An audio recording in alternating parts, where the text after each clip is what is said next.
am Jimbo Paris, and you are listening to The Jimbo Paris Show.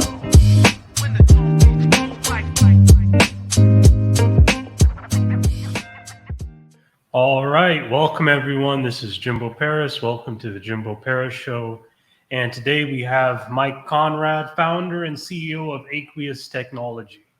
I'm excited to learn about him. Let's see what he has to say. Hey, Jimbo. How you doing? Hey, how's it going, man? How you doing? I'm well on this Saturday afternoon. Things you can't be doing too bad on a Saturday. I was going to say I've had short interviews before, but that was the fastest. How you doing when you get up and walk away? Oh yeah, my mic is all the way over there, so I had to run over. No worries, man. No worries. Well, thanks for inviting me on your show. I watched several episodes and I love your content. It's very insightful and inspiring. Excellent. So, but this show's about you though. So can you kind of tell me specifically who you are? Well, I'm Mike Konrad, as you mentioned. I refer to myself as a reluctant entrepreneur. I am, by definition, an entrepreneur because people who kind of go off on their own and march to the beat of their own drummer and start a company. My story is not typical business book that tells you all the things you should do right. It took a long time to learn that, bring in new skills or acquire new skills, hire new skills, whatever the case may be, because 75% of all businesses in the U.S. fail. That's 25 out of 100 that survive. Why is that? Because they all make the same mistakes. They're playing from the same book, fall into the same trap. And you have to think very differently to avoid those traps. What kind of funding did you get when you were starting your business? Where did that money come from? I went to the least likely person, and that was my dad. So I thought, well, doesn't hurt. I'll kick myself if I don't ask. But I know the answer will be no, but I need to check it off the list. So I shared my business plan with him, and at that time I asked for $35,000. I pitched him on the business and business idea, and he said, okay, well, let me talk to your mother, and we'll get back to you in a few days. So I'm like, okay. So a few days later, your mother and I have talked about it, and we don't think it would be a wise idea to loan you $35,000. And I'm like, my concession speech is already there. I'm like, oh, I totally get it, Dad. Thanks. He goes, we're going to give you 70. Because we ran the numbers and we think 35 is about half as much as you need. You're going to need 70. So I thought, okay, we're in. We're guaranteed. And then we started licking our wounds and building the company. And that's what we've done over the last 30 years is we built a company kind of out of the ashes. The company started very quickly.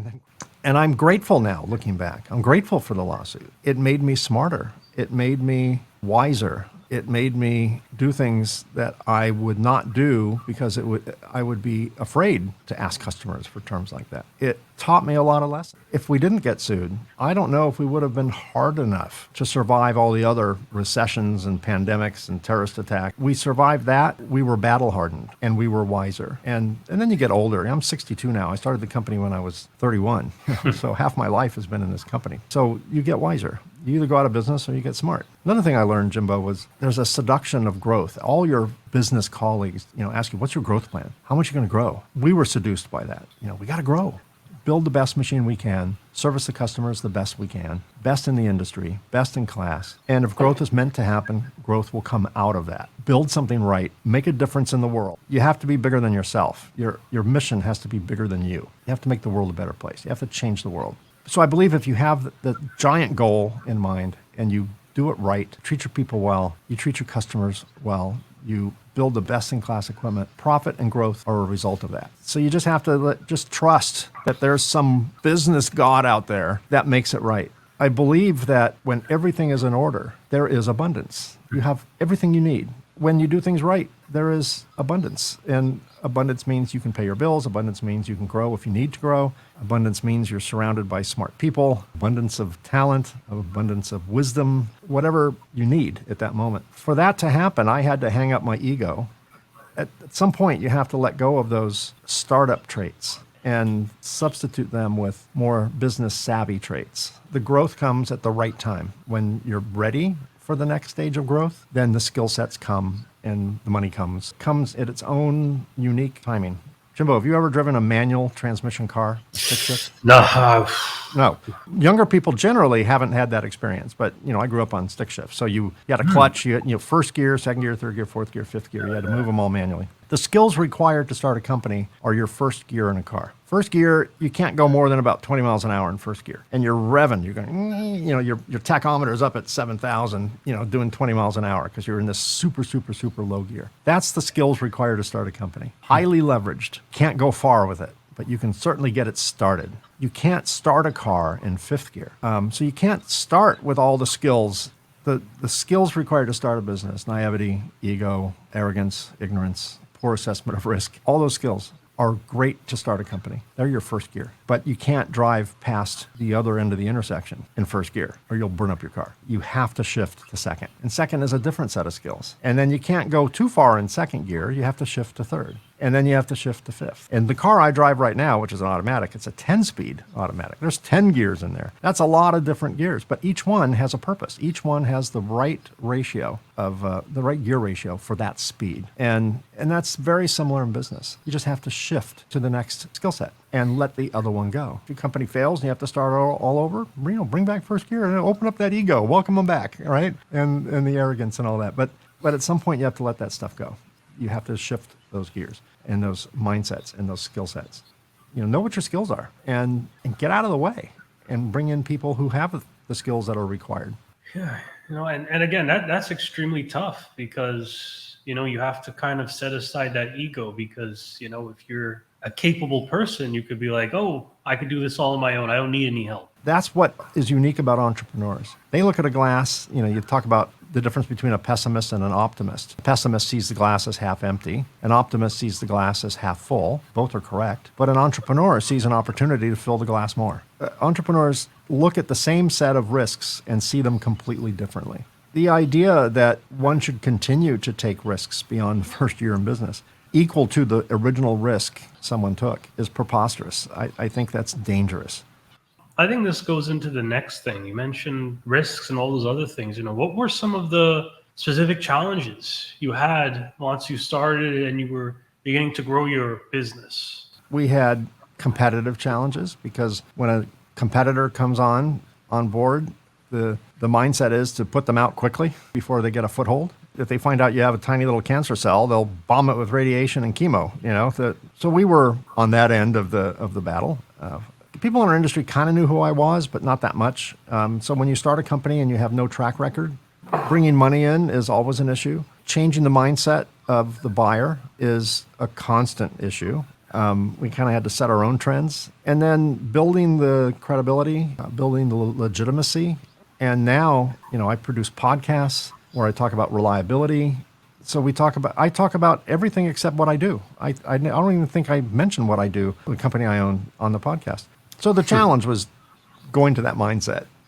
Because you got to shed a lot of other habits and other mindsets to get to that point, and that's not easy. So speaking of that shedding process, when your business was struggling the most, what exactly inspired you to keep going? When bad things happen, good things come out of it. We need to move this direction. We're no longer here. We're now here. It just takes time for challenges to become rewards. What advice would you give to sort of new budding entrepreneurs? When I started speaking, don't let imposter syndrome get under your skin. You might question yourself. You got to be a little bipolar to be an entrepreneur because part of you is like all ego. There's nothing you can't do wrong. And then part of you is questioning everything you do, right? And that's you questioning everything you do.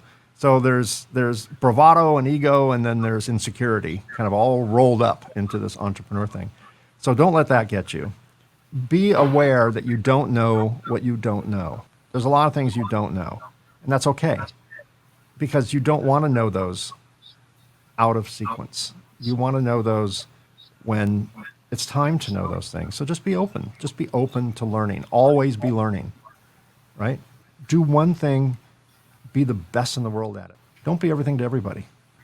If you're going to build a product, if you can truly justify that this is the best-in-class product, then go for the best-in-class price. There are people willing to pay that. It's not everybody. It's not the masses. But it doesn't matter because you'll have enough sales and enough profit margin that you'll be a very healthy company, maybe a little smaller than your middle-of-the-road competitors. But that's okay. It's not a game of size. It's a game of savvy and security. And so be comfortable smaller. Smaller is sometimes better. Less is sometimes more. No is sometimes better than yes.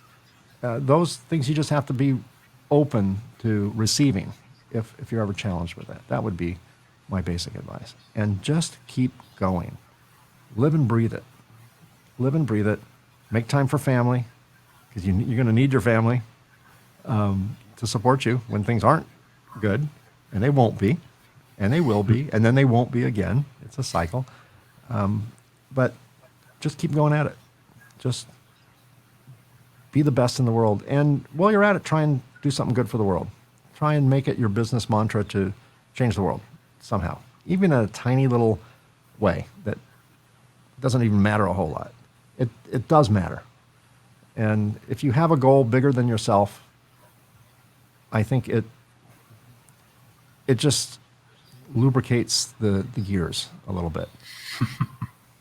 For reasons who knows? I can hypothesize all the reasons in the world, but I would probably sound strange. So I think just do right by the world, do right by your customer, do right by your team, and the business universe will do right with you. It just happens. It's kind of a law. As crazy as that sounds, I've lived it, and people I know have lived it, and it works. It's not science. It's universal law. And I know that I don't mean that to sound in a religious way or a spiritual way. Take it that way if you want, but I that's not the way I'm meaning it. I'm meaning it's just one of those truths. Drop a rock, it falls to the ground. That's gravity. Gravity is a universal law, and these are universal laws as well. But we tend to not apply them because they're not taught in science school, but they do work. Any entrepreneur who's been successful can tell you they work. Excellent way to end this off. Mr. Konrad, this has been an amazing, in-depth interview. Well, I appreciate the topics that you bring up. I'm glad you reached out. Thank you. I really appreciate that. How'd you get into this side of the business? Okay, we'll turn the tables. This is the Mike Konrad Show, talking to Jimbo Paris. I think it was just passion. I wanted to be a content creator, and I wanted to start creating a blueprint sort of on how to be a person that can conduct these amazing types of interviews. It's definitely taken some time, some consistency, but I want to kind of create a business. Well, I have a business now where I make videos, I sell content for other podcasters to maybe make their journey easier than mine. That's great. That's great. Yeah. In I our think industry, it was just the passion, Yeah. In our industry, there are a few podcasters in our industry, but woefully not enough. And which is really ironic because we're in the high-tech industry. We build the tech. We build everything you use to make a podcast. That comes out of us, right? Anything electronic, we build. And even though we are at the tip of the spear from a technology standpoint, because we build and design the tech, we don't use the tech as much as we should. And I'm a huge fan of podcasts, and particularly in this genre, in business and tech. Well, I'm glad you did it. That was a good move. And we just had our 100th episode just a few weeks ago. So you're almost there. 7 more episodes. You have to have a big celebration. All right. Appreciate it, Mike. Really has been a privilege. Yeah, same here, Jimbo. Thanks for having me on the show. I appreciate it. Just to end off this show, we're going to do a few little shout outs. First of all, it's Judy Ryan, CEO of LifeWork Systems. She's our collaborative partner, and her goal is to go into big businesses and transform the infrastructure to make it more social, make it more connected, and therefore improving the entire business. And then also, we've got a YouTube channel up there. Subscribe to us now. We're growing in subscribers more and more. We need that support. And then finally, down below, we also are available on the Roku channel. This will be on Roku TV as well as all of our other shows, and you can watch it there. All right. I'm Jimbo Paris, and this is the Jimbo Paris Show. Thanks again.